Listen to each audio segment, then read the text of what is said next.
ফার্মেসিতে কিছু জন্ম নিয়ন্ত্রণ ওষুধ বিক্রি করে, এগুলো বিক্রি করা যাবে কিনা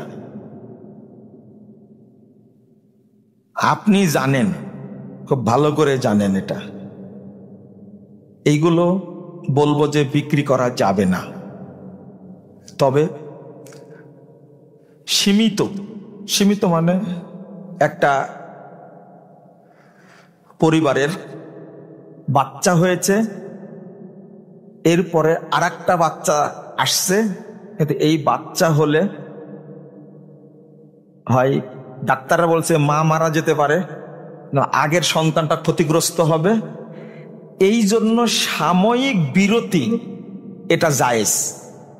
কিন্তু স্থায়ীভাবে জন্ম নিয়ন্ত্রণটা হারাম, মনে থাকবে, হারাম।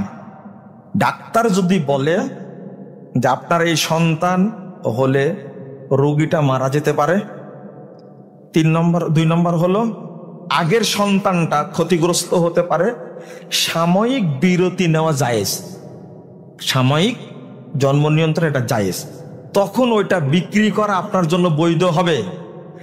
কিন্তু এইটা তো উদ্দেশ্য না, উদ্দেশ্য হলো অবৈধ